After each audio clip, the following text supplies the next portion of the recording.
আসসালামু আলাইকুম। আপনারা সবাই কেমন আছেন? আশা করি সবাই ভালো। আলহামদুলিল্লাহ আমি ভালো আছি।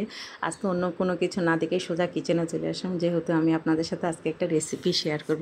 তো দেখতে থাকুন আমি কি রেসিপি শেয়ার করতেছি আপনাদের সাথে। এখানে আমি সরিষার তেল নিলাম। এরপর হাফ কাপ পেঁয়াজ কুচি, লবণ, জিরা মসলা সব কিছু আমি ১ চামচ ১ চামচ করে নিলাম। আপনারা অলরেডি দেখে ফেলেছেন। তো কী মাছ রান্না করব সেটা বললাম না। একটু পরেই দেখতে পাবেন। এখানে আমি পেঁয়াজটা কিন্তু খুব ভালো করে ভাজা করেছি।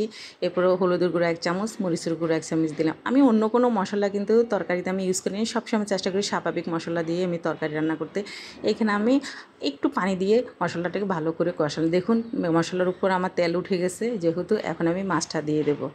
তো এখানে একটু গরম মশলা দিলাম, কেননা গরম মশলা খেতে আমার ভালো লাগে। এই দেখুন আমি কী মাছ রান্না করতেছি অলরেডি আপনারা দেখিয়ে ফেলেছেন, পাঙ্গাস মাছ।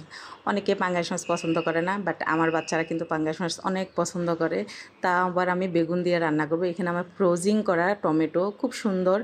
আমি সবসময় ফ্রোজিং করে টমেটো রাখি, কাঁচামরিচও ফ্রোজিং করে রাখি, কিন্তু আমার কখনো কিছু হয় না, টেস্টের কোনো পরিবর্তন হয় না। দেখুন আমি কীভাবে সুন্দর করে এগুলো দিয়ে দিলাম, এখন ঢাকনা দিয়ে ঢেকে রাখবো। তো বেগুনটা কিন্তু অনেকেই খেতে চায় না, লতি খেতে চায় না, চিংড়ি খেতে চায় না। আসলে এক একজনের মধ্যে এক এক রকমের অ্যালার্জি। তো আপনারা শেষমেশ যার যে অ্যালার্জি, কোন খাবারটা খেলে কার কী সমস্যা সেই খাবারটাই শুধু বাদ দিবেন। অতএব খেতে চেষ্টা করবেন সব কিছুই। আমার কিন্তু বেগুনের সমস্যা না, অ্যালার্জি। আমার চিংড়ি মাছের সমস্যা, সো আমি চিংড়ি মাছ খাই না। আমার মেয়ের কিন্তু লতিতে সমস্যা, সো ওকে লতি দিই না। তো এই জন্য বললাম, কিন্তু সব খাবারে অ্যালার্জি থাকে, বাট আমাদের খেতে হবে। যেটাতে বেশি সমস্যা সেটা আমরা অ্যাভয়েড করলে কিন্তু আশা করি আমরা সবাই ভালো থাকবো। এই তো আপনারা অলরেডি দেখেই ফেললেন আমি কীভাবে বেগুন দিয়ে পাঙ্গাস মাছ রান্না করলাম। এই তো দেখতে খুবই সুন্দর লাগতেছে। আপনারাও চেষ্টা করবেন এভাবে বেগুন দিয়ে পাঙ্গাস মাছ রান্না করতে, আশা করি আপনাদের ভালো লাগবে। এখন আমি ধনিয়া পাতা দিয়ে দিলাম। দেখুন অনেক সুন্দর স্মেল আসতেছে। এই তো আলহামদুলিল্লাহ খুবই সুন্দর। এইদিকে আমি পেঁপে ভাজা করেছি। দেখুন আমার পেঁপে ভাজাটা কিন্তু অনেক ইয়াম্মি হয়েছে। এইদিকে পিউরিটিটা দেখতেছি অনেকটাই ময়লা হয়ে গেছে। যেহেতু মারিয়াম এখনও আসেনি, চিন্তা করলাম যে পিউরিটিটা ক্লিন করে নিই। এই তো আমি পিউরিটিটা সুন্দর করে ক্লিন করে নিচ্ছি, কেননা যে কোনো জিনিস নিজে একটু পরিষ্কার করলে ভালো লাগে দেখতে।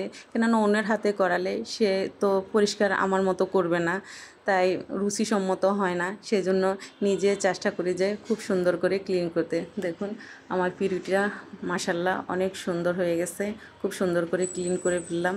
যাই হোক এদিকে আমার বাপজান ঘুমাইতেছে, তাকে পাউডার দিয়ে আমি সাদা বানিয়ে রেখেছি, কালোকে সাদা বানালাম।